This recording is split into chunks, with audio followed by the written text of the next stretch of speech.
नमस्कार साथियों, हमारे चैनल सोल्जर्स फैन यानी रियल हीरो में आपका स्वागत है। जय हिंद दोस्तों, आज बात करते हैं ऐसे एनोमलाइज लेटर की जो वाकई में अपने अंदर एक काबिल तारीफ है और ये जिस प्रकार से ORP2 एनोमलाइज को लेकर तरह तरह पे जंतर मंतर पे जैसे कभी महामहिम को ज्ञापन दिए जा रहे हैं, प्रधानमंत्री जी को विज्ञापन दिए जा रहे हैं, रक्षा मंत्री जी को ज्ञापन दिए जा रहे हैं, कई बार सांसदों जी को ज्ञापन दिए जा रहे हैं, कई मंत्रियों से भी मिला जा रहा है, लेकिन अभी तक इसका रेजोल्यूशन अभी तक कुछ नहीं हुआ है। इसी के संदर्भ में वायुसेना मुख्यालय की तरफ से भी ज्ञापन उनको भी दिया गया है और उनकी तरफ से क्या जवाब आया है और क्या जवाब किस प्रकार से वो जवाब दिए हैं और किस प्रकार से किन किन पॉइंटों को उन्होंने भी उठाया है और किन किन पॉइंटों को उन्होंने माना है, आइए देखते हैं इस लेटर के अंदर। इससे पहले दोस्तों, अगर आप चैनल पर नए हैं तो लाइक सब्सक्राइब अवश्य करें और अच्छा लगे तो दोस्तों को शेयर भी जरूर करें। आइए दोस्तों शुरू करते हैं। यहीं पे देखते हैं, जैसा कि आप स्क्रीन पे देख रहे हैं कि ये लेटर है एयर मार्शल के अनंतरम PVSM BSM इन्होंने सेना मुख्यालय की तरफ से भेजा है। एयर कमांड CS हवलदार रिटायर इनके लिए इन्होंने पॉइंट दे रखा है वही ORP2 anomalies and the fallouts, इस प्रकार से ये हेडिंग रखा है। और ये फर्स्ट पैरा में लिखते हैं please you refer office letter 21 February 23 address to CDS and the COS CNS and CES, यानी इन लोगों को इन्होंने ये लेटर लिखा है और इस प्रकार से ये रेफरेंस दिया गया है। वहीं पे the issue highlight by you is the letter are well appreciate and or acknowledge genuine concern which need redressal, यानी कि आपने जो पॉइंट उठाए हैं, जो पॉइंट को हाईलाइट किया है, वो वाकई जुनून है और ये सुनने के योग्य है।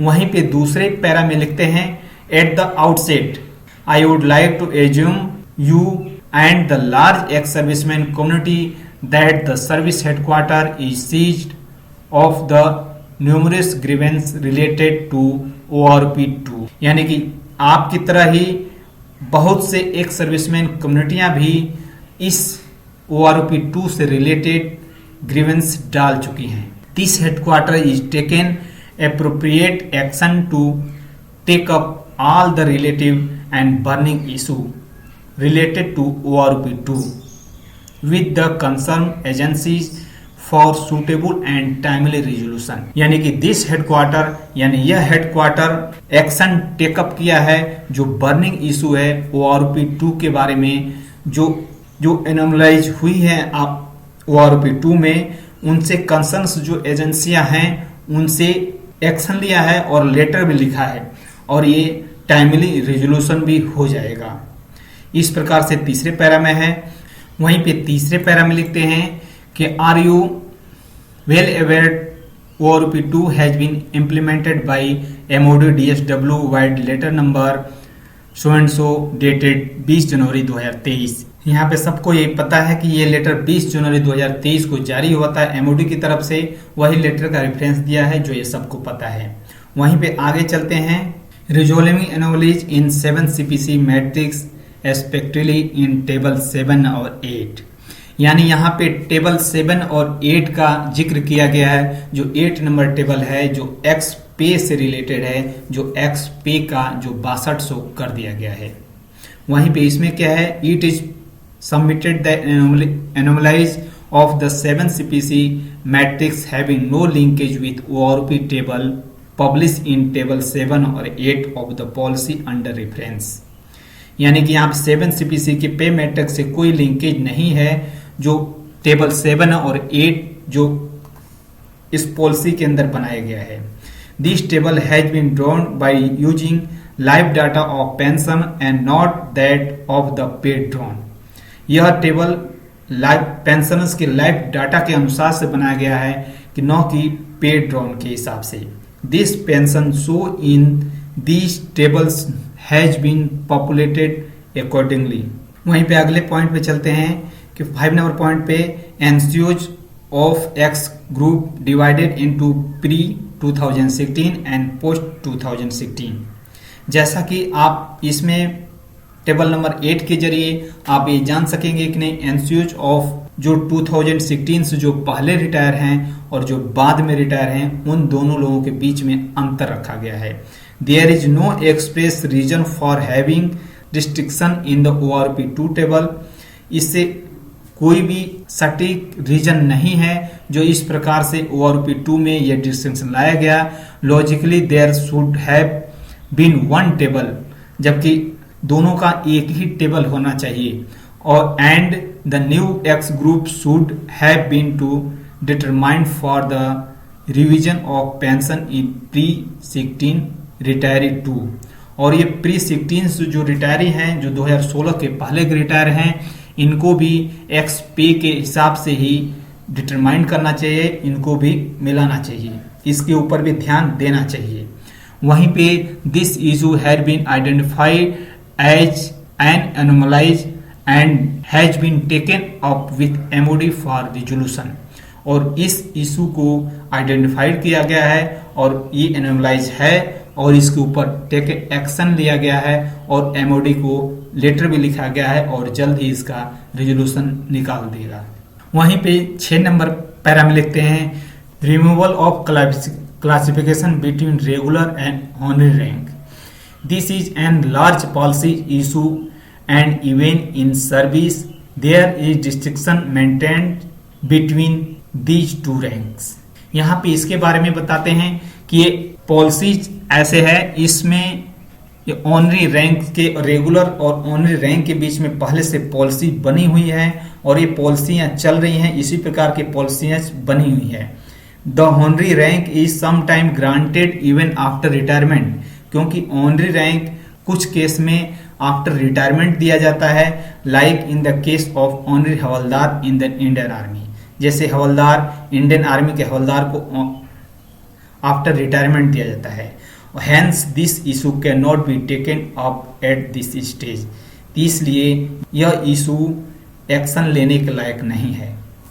इसी प्रकार 7 पैरा में लिखते हैं डिस्पैरिटी इन मल्टीप्लिकेशन फैक्टर। इसके अंदर ये लिखते हैं there is no anomalies as a multiplication factor in applied for revision of pay as well as pension is the same proportion. This is no anomalies, यह कोई एनोमलाइज नहीं है, यानी यह कोई विसंगति नहीं है।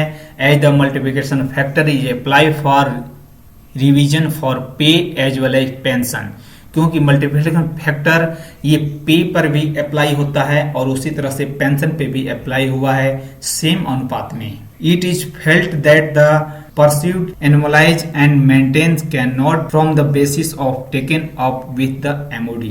इस पॉइंट को लेकर MOD को लेकर इसमें कोई विसंगतियों का ये आधार नहीं बनाया जा सकता। वहीं पे आगे क्या है, इन the case the multiplication factor was recommended by the 7 CPC basis on the deduction after the throughout examination of facts।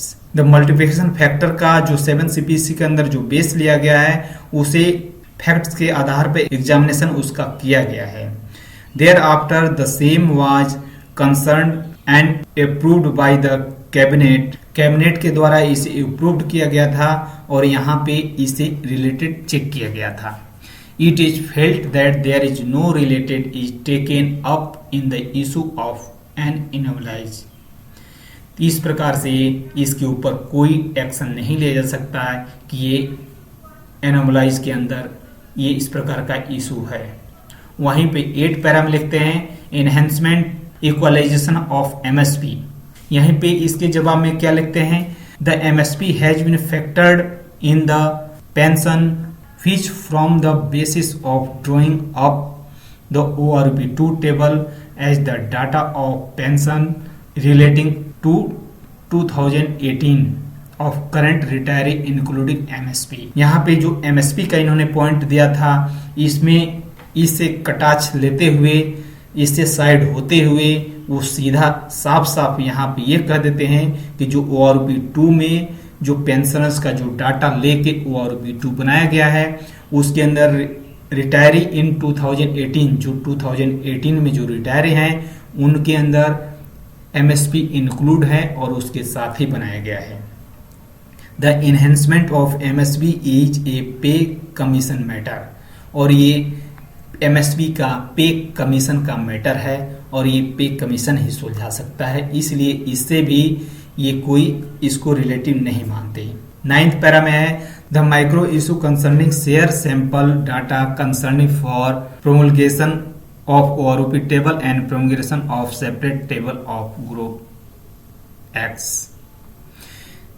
Person has been referred to.